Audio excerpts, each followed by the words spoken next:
Hello. On my show today, I will be talking about a specific business in the hospitality industry. Imagine jetting off to your dream vacation spot, paying affordable lodging instead of expensive hotels. Stay tuned.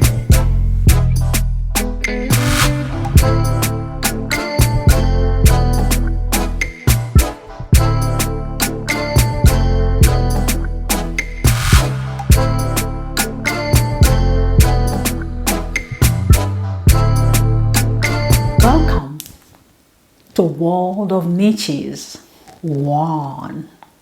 My name is Lady Juliet. On my show today, I will be talking about Hostel as a business. But before I go answering all the questions about this business, please subscribe to the channel. Click the notification button so you know when I upload a new video. Like, share, and comment below. I can confidently talk about hostel business as an ex-hostel business owner in the city of San Diego, California, USA. Now, let's jump right into this hostel business. The very first question: under what industry would I classify a hostel? A hostel is classified under the hospitality industry, just like hotels. Second question: who does a hostel serve? A hostel is a budget-friendly styled accommodation mainly used by people on a tight budget. With this in mind, hostels are popular among youths. Traveling youths, of course, teenagers, college students, university students, traveling the world. For 9 years, I owned and managed an international youth hostel in the city of San Diego, California, USA. 95% of my customers were youths. The other 5% were adults from outside of California. What are some of the basic tools or equipment needed to get started in this hostel business? The very first thing needed is a property, whether leased or mortgaged, whether you own it or you're leasing, with as much rooms as possible in which to put all your other inventories like bunk beds, mattresses, pillows, towels, refrigerators, microwave, tables, chairs, television, good internet access for facility. These are the basic things you'll need to get started in this hostel business. Now, the next question is, how much funds does one need to have to start a hostel business? It's difficult to put a figure on how much you actually need. A lot depends on the size of your hostel, how big or how small your hostel is going to be. Either way, big or small, you will need chunks of money upfront. to get started. There are lots of expenses before you generate a dime, penny, or euro.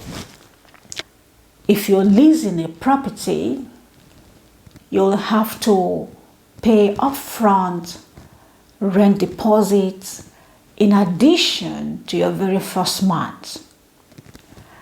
Next, you have to spend money buying inventories like your bunk beds, mattresses, pillows, blankets, refrigerator, and all the other stuff I mentioned in the tools and equipments needed to start the hostel business. So either way, whether your hostel is big or small, the main thing to know about this business is that there are so many expenses you have to come up with upfront before your doors are even opened for business. I hope my answers make sense. Does this business require a university degree, certification, or training? No. No university degree, training, or certification needed. However, I personally would suggest, and if you've never run a business or own a business in your life, to take a money management class. You will find it very helpful in how you manage your money. What are some of the challenges in this hostel business? As with all businesses, a hostel business has its own set of challenges as well. One challenge I found when I owned and managed my hostel was the seasonal nature of the business. In the months of May to mid-September, a hostel business is super busy. There's a high demand for hostel lodging for obvious reasons. Because in the summer months, most institutions of higher learning globally are closed for the long summer holidays. So all of the young people, teenagers, are all out and about around the world traveling. And as I mentioned earlier, hostels are very popular among youths. So most hostels are super busy in the summer months because you have more customers, more teenagers demanding for the services. Now, after the summer holidays, by late September, when schools open and all the students go back to their respective countries, wherever that might be, hostels experience a huge drop in demand for their services. Now, this is where the challenge comes in. A once busy hostel thriving becomes as quiet as a library. Your beds are almost practically empty. That's a huge challenge there for any hostel owner. As a hostel owner, you still have to pay your recurrent expenses. You still have to pay rents, water, gas. Every bill that you pay on a monthly basis has still got to be paid, whether or not your beds are full. So if you have empty dorm rooms, it's a huge challenge, because then you have to go figure out the money to keep those recurrent expenses going.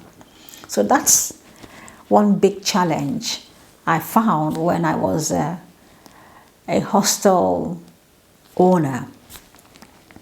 Now, a second challenge is accelerated wear and tear. A hostel business is structured to be a high human traffic based business. A feature in a hostel, a common feature in a hostel is bunk bed. A room can have 2 bunk beds. That means that room can sleep 4 people. If it has 5 bunk beds, it means it can sleep 10 people. Because of this high human traffic based structure, there is an accelerated wear and tear of your facilities, bathrooms and toilets in facilities. These are the most used facility in a hostel environment, because you have lots of people using the bathroom and toilet. So they are the most used facilities in a hostel. And because they are most used regularly, a hostel will experience issues with drains, backed up toilets. It's a very recurrent issue that a hostel faces. So that's a challenge there. So the wear and tear on the property and your inventory is accelerated within a hostel. A third challenge I found as an ex-hostel business owner was that it sort of limits your freedom. A hostel is a brick and mortar business. In other words, it has a physical presence on a street, city, town, or wherever. It's a brick and mortar business. It's stationary. You can't take a hostel with you on holiday. So what this means is that as a hostel business owner, you have to make periodic visits to your hostel to supervise your staff, check up and catch up on all of your business affairs within the hostel. This is different from if you were a coach, graphic designer, a teacher of some sort, and you can work from anywhere in the world. All you need is a laptop. Not so for a hostel. So these are the 3 major challenges I found in a hostel business. The seasonal nature of the business, the wear and tear on the property and on your inventories, and of course, it sort of limits your freedom to work anywhere in the world. I hope that answers that question.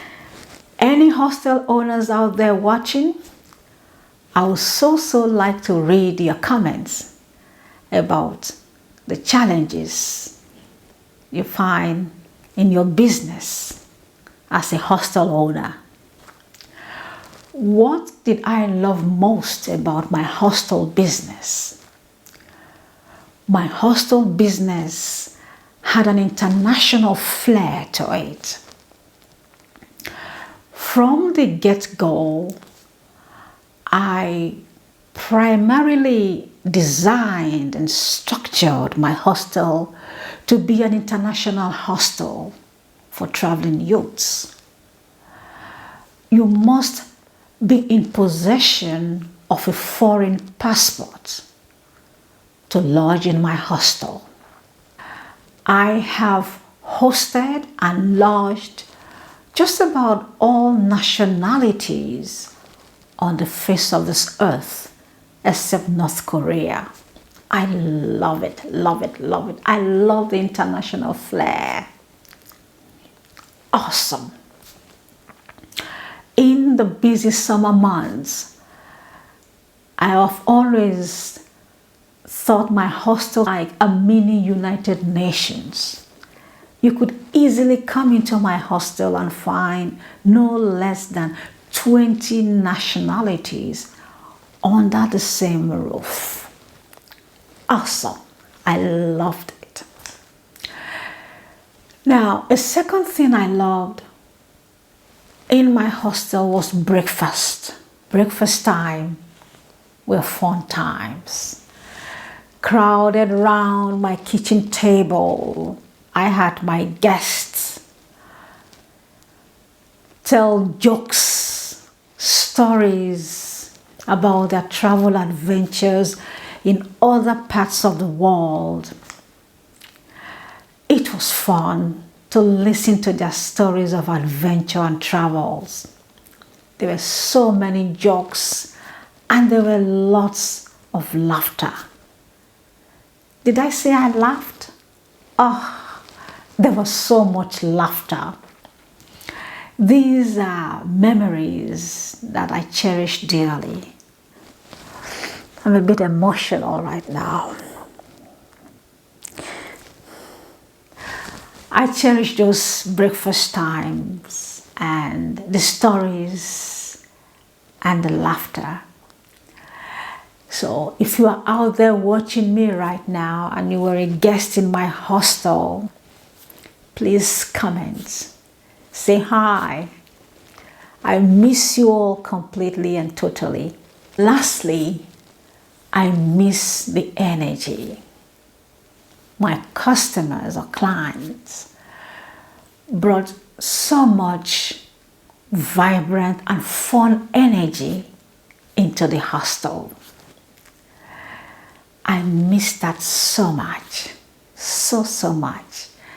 I have lovely memories I would cherish for the rest of my life. Can this business make you a millionaire? That's a very ambitious question.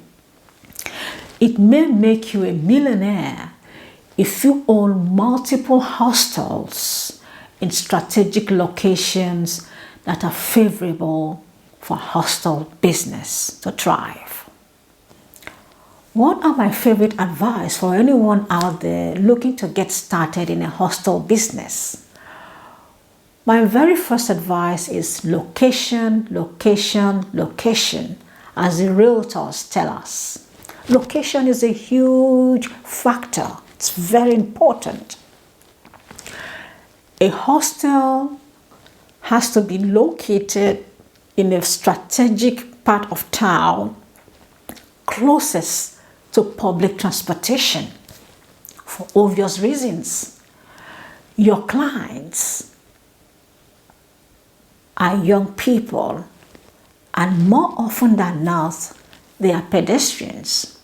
A second advice is to have a good plumber, a good company at hand at all times, because drainage issues are recurrent in a hostel environment.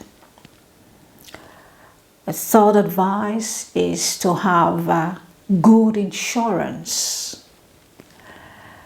A fourth advice is to ensure that the mattresses and the pillows in your hostel are well protected with a mattress cover and pillow covers to protect the mattresses from body fluids like sweat, water, and any other kind of fluid.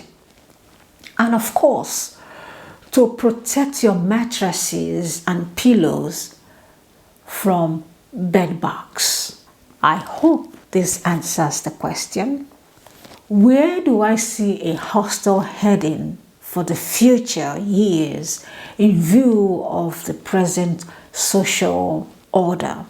The pandemic lockdown and consequent social distancing order are all challenging times for all businesses, hostels included. However, I believe it shall all pass. Nothing lasts forever. In the last 10 years or 15 years, the hostel or hostel businesses have faced stiff competition from competitors like Airbnb, Couchsurfing, among all others.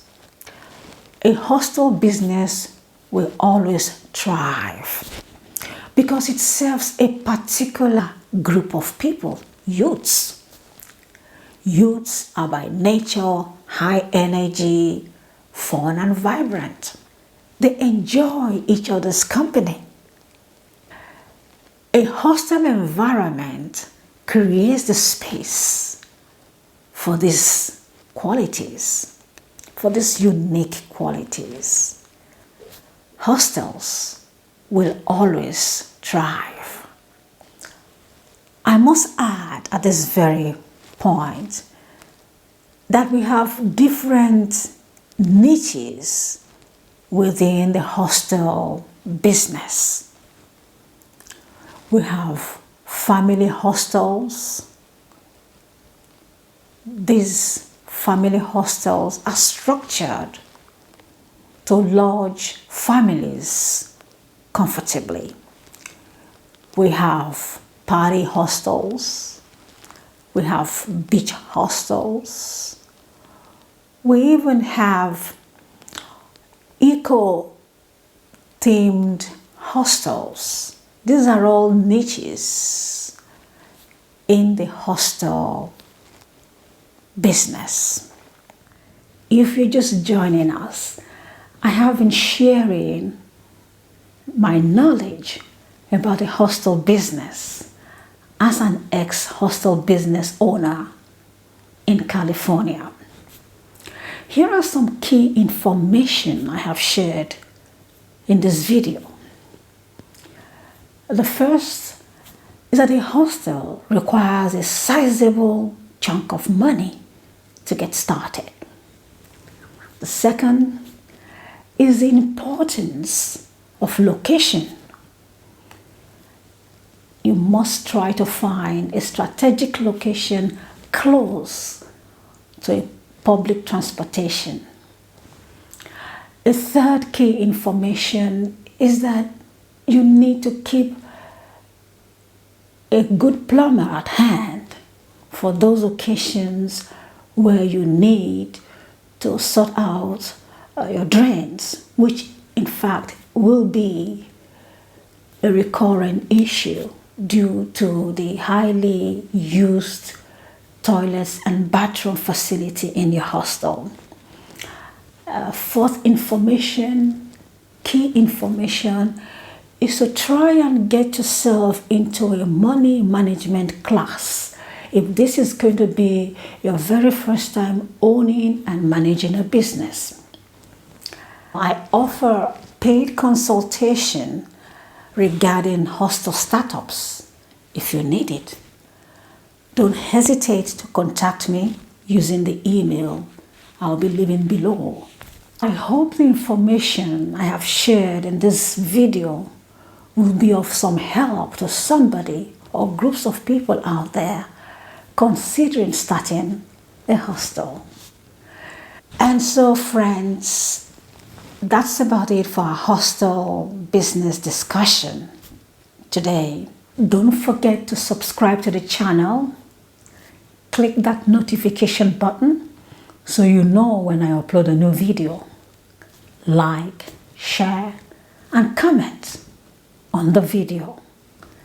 I'd like to thank you all for time spent watching this video. Best wishes always, and stay blessed. Bye for now.